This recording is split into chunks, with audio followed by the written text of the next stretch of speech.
ശക്തമായ തെരഞ്ഞെടുപ്പ് പ്രചാരണങ്ങൾക്ക് സാക്ഷ്യം വെച്ച 58 മണ്ഡലങ്ങൾ.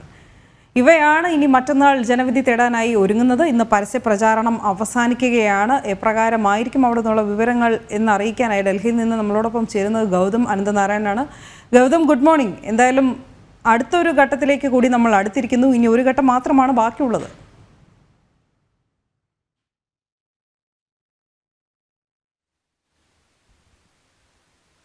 Good morning. ലോക്സഭാ തെരഞ്ഞെടുപ്പ് അതിൻ്റെ അവസാന ഘട്ടത്തിലേക്ക് നീങ്ങുകയാണ്. ഇനിയും കേവലം 2 ഫേസുകൾ മാത്രമേ ശേഷിക്കുന്നുള്ളൂ. 58 മണ്ഡലങ്ങളിൽ ശനിയാഴ്ച വോട്ടെടുപ്പ് നടക്കാൻ പോകുന്നു. ഇവിടുത്തെ പരസ്യപ്രചരണം ഇന്ന് വൈകുന്നേരം 5 മണിക്ക് അവസാനിക്കും. പിന്നീട് ഇന്നത്തെ രാത്രിയും നാളത്തെ പകലും നാളത്തെ രാത്രിയും കഴിഞ്ഞാൽ രാജ്യ തലസ്ഥാനമായ ഡൽഹിയിലെ 7 ലോക്സഭാ മണ്ഡലം ഉൾപ്പെടെ 58 മണ്ഡലങ്ങൾ വിധി എഴുതുകയാണ്. പിന്നീട് നമുക്കറിയാം ജൂൺ മാസം 1-ാം തീയതി പ്രധാനമന്ത്രി നരേന്ദ്രമോദി ജനവിധി തേടുന്ന വാരണാസി അടങ്ങുന്ന ലാസ്റ്റ് ഫേസാണ്. അവസാനഘട്ട തെരഞ്ഞെടുപ്പ് കൂടി കഴിഞ്ഞാൽ പിന്നെ ജൂൺ 1-ാം തീയതി വൈകുന്നേരം തന്നെ എക്സിറ്റ് പോളുകൾ പുറത്തു വരും. പിന്നീട് ജൂൺ 2-ന് അരുണാചൽ പ്രദേശ് സിക്കിം നിയമസഭാ തെരഞ്ഞെടുപ്പുകളുടെ ഫലവും ജൂൺ 4-ന് രാജ്യവും ലോകവും ഉറ്റുനോക്കുന്ന ലോകത്തിലെ ഏറ്റവും വലിയ ജനാധിപത്യ രാഷ്ട്രമായ ഭാരതത്തിൻ്റെ തെരഞ്ഞെടുപ്പ് ഫലം പുറത്തു വരാൻ പോകുന്നു. അങ്ങനെ വളരെ സജീവമായ വിവിധ വിഷയങ്ങൾ ആളിക്കത്തിയ ഒരു തെരഞ്ഞെടുപ്പ് കാലഘട്ടമാണ് കടന്നു പോകുന്നത്. അതിൻ്റെ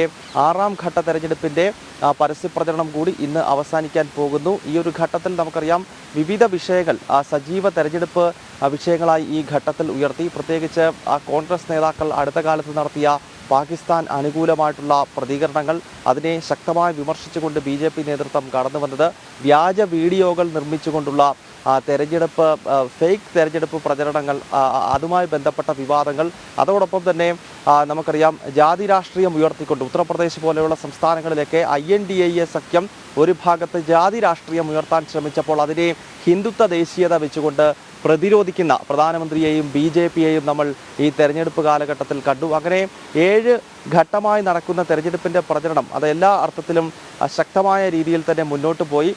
ഏറ്റവും ശ്രദ്ധേയമായ മത്സരം ഈ 6-ാം ഘട്ടത്തിൽ നടക്കുന്നത് ഒന്ന് ഡൽഹിയിൽ തന്നെയാണ്. നമുക്കറിയാം ആം ആദ്മി പാർട്ടിയും BJPയും തമ്മിൽ ഉള്ള പോരാട്ടമാണ് ഡൽഹിയിൽ നടക്കുന്നത്. അടുത്ത കാലത്ത് മദ്യനയ അഴിമതിയുമായി ബന്ധപ്പെട്ട് അരവിന്ദ് കെജ്രിവാൾ അടങ്ങുന്ന നേതാക്കൾ ജയിലിലേക്ക് പോകുന്ന ഒരു സാഹചര്യം നമ്മൾ കണ്ടു. ജനങ്ങൾക്കിടയിൽ വലിയ തോതിൽ ചർച്ച ചെയ്യപ്പെട്ട വിഷയമാണ് ഡൽഹി മദ്യനയ അഴിമതി. മുഖ്യമന്ത്രിയും ഉപമുഖ്യമന്ത്രിയും ഒക്കെ ജയിലിൽ പോകുകയും പിന്നീട് അടുത്തിടെ കോടതി താൽക്കാലിക ജാമ്യം എന്ന നിലയിൽ അരവിന്ദ് കെജ്രിവാൾ ഇപ്പോൾ തെരഞ്ഞെടുപ്പ് പ്രചരണത്തിനായി പുറത്തുണ്ടെങ്കിലും പിന്നീട് ജൂൺ 2-ാം തീയതി ഇദ്ദേഹത്തിന് തിരിച്ച് ജയിലിലേക്ക് തന്നെ പോകേണ്ടതുണ്ട്. അങ്ങനെ ഒരു ഭാഗത്ത് മദ്യനയ അഴിമതി കേസ് ആം ആദ്മിയെ പ്രതിരോധത്തിലാക്കുന്നു, BJP അത് ഉയർത്തുന്നു. എന്നാൽ ഇതൊരു രാഷ്ട്രീയ നീക്കത്തിൻ്റെ ഭാഗമാണ്, ഗൂഢാലോചനയുടെ ഭാഗമാണ് എന്ന് ആം ആദ്മി വാദിക്കുന്നു. ഏറ്റവും ഒടുവിൽ സ്വാതി മലിവാളുമായി ബന്ധപ്പെട്ടുണ്ടായിട്ടുള്ള വലിയ വിവാദങ്ങൾ, അങ്ങനെ ധാരാളം രാഷ്ട്രീയ വിവാദങ്ങൾ രാജ്യ തലസ്ഥാനത്ത് ആളിക്കത്തുന്ന ഈ ഘട്ടത്തിലാണ് 6-ാം ഘട്ടത്തിൽ രാജ്യ തലസ്ഥാനത്തെ 7 മണ്ഡലങ്ങൾ